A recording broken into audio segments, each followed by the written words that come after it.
Hi, I want to talk about something that's deeply ingrained in the world of new music, the idea of finding your voice. We hear it constantly. Composers and artists, we're supposed to have a clear, distinctive artistic voice, a personal, creative aesthetic that stays consistent across all of our work. And while there's obviously some value in that, I think this obsession with voiceness can be extremely limiting. It can even be harmful, I think, for composers and artists. So in this video, I wanted to offer a different perspective, one that is largely derived from Matthew Shlomowitz's article on the topic, which I've linked below. Let's start by acknowledging the obvious and say that yes, composers and artists do and can get better through sustained engagement with a specific idiom. If you spend years, for example, working with polyrhythms, working in a specific genre, working with psychoacoustics or any specific niche, any specific idiom, then you are more likely to develop a deeper insight and more refined work in that idiom. And that's a great thing. That can be really beneficial for a lot of composers, especially composers who don't necessarily want to experiment or veer away from what they do. They love what they do. And this also applies to subtler things. For example, take late period Morton Feldman. It can be really hard to reduce his 70s and 80s musical output into a single concept, but the consistency across his output creates a unique and compelling musical world. Each piece became, in that period, a special, exploratory, playful act within a sound world. And in cases like these, consistency can have real creative value, even when you're not necessarily being consistent with the exact things that you write. You just have a consistent world, a consistent vision. But what happens when consistency becomes a form of self-censorship? Well, let me introduce two hypothetical composers, as Shlomowitz does in his article. Let's call them John and Jane.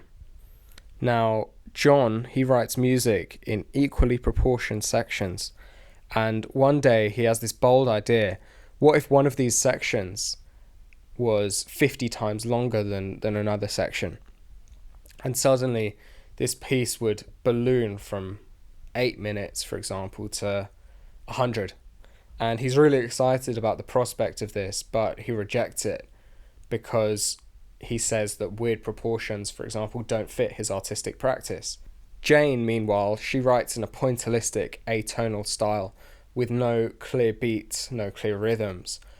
But she imagines ending a piece of music with a samba drum beat, a huge dramatic stylistic shift. And again, she gets really excited by the prospect of this, but she rejects the idea, telling herself that her music avoids idiomatic references, it avoids specific styles, it avoids specific rhythms. In both of these cases, the composers dismissed promising, really adventurous ideas because it didn't fit with the version of themselves that they'd constructed in their heads. They placed their artistic self-image, which is self-constructed by the composer, but also by markets and professionalism. They placed that above the potential of actual music that they could be writing. And that's what worries me, and that's what worries Matthew Shlomowitz in his article. Now, artistic risk-taking doesn't always lead to good work, but it's definitely a value worth defending, because playfulness and risk-taking in art is often where the best ideas come from. Rubbing two things together that don't quite belong and creating something brand new. Our hypothetical composer John, for example, he might have created a more interesting and widely appreciated, more consistent piece of work if he had gone with his original vision of having a longer version. More people might have enjoyed it and performed it, and it might have reached more audiences through being more authentic and a unique idea. Instead of looking outward towards listeners, performers, towards his vision, towards what he actually wanted to create, he turns inwards and prioritizes self-consistency. He prioritizes markets and this really crushing idea for artists of having to be in an aesthetic, of having to be aesthetic. So what is the alternative to this? Well, let's talk about being capricious, not as carelessness or immaturity, but as a willingness to experiment across idioms and styles without worrying whether it aligns with your sense of an artistic voice or practice. There's a huge amount of opportunity here. We live in a pluralistic world where a composer today can engage with many different traditions, idioms, and styles thanks to the democratization of information and music through the internet. And composers don't necessarily have to do this in a postmodern way, where styles are just being used as ironic signifiers.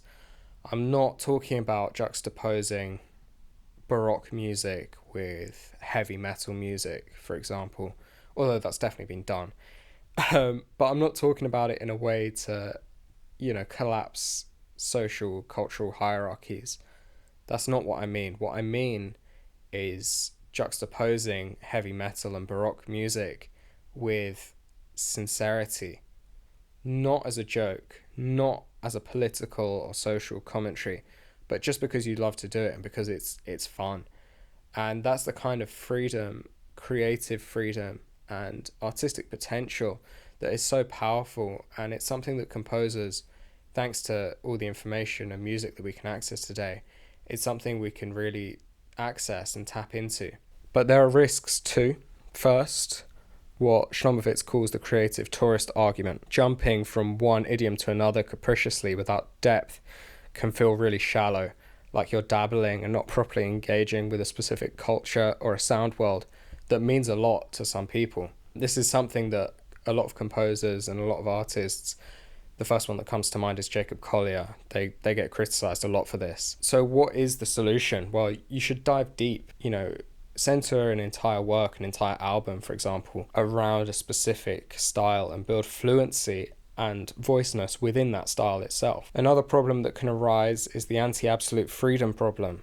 And just because we can write in any style doesn't mean that we should, at least not without thought. What does it mean for a white composer, for example, to write in the style of West African drumming? Is it different if the piece has a political message? What if it doesn't? And these are really hard questions that ethnographers, ethnomusicologists, philosophers, they're always asking themselves, but they shouldn't paralyze us. Exploration across idiom can and is still good.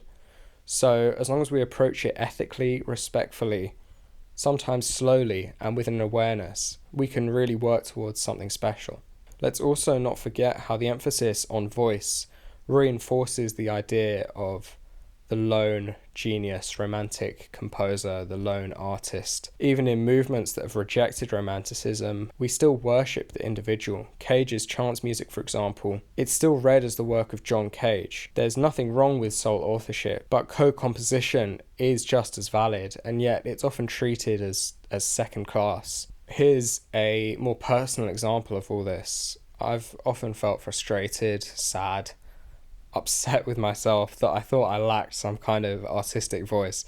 I'd internalized this ideal that if you don't have a voice, you're not a proper composer. You won't make it because you don't engage with this need for an aesthetic that exists in capitalistic markets. That pressure has made me feel anxious about my work and made me change things. I know that I'm not alone in feeling that. Ironically, people on the other end of the spectrum who have an extremely strong sense of artistic voice can also suffer, but just in a kind of reversed way. John and Jane are examples from earlier. They rejected really exciting ideas because they didn't match their artistic identity. These ideas could have really boosted their career. They could have been really promising, amazing ideas to create a really new, great piece of work. But it didn't match their identity, their self-image, markets. It all got in the way of their creativity and ultimately their enjoyment of their music and creative practice. So here's what I'm saying, and here's what Matthew Shlomowitz is saying.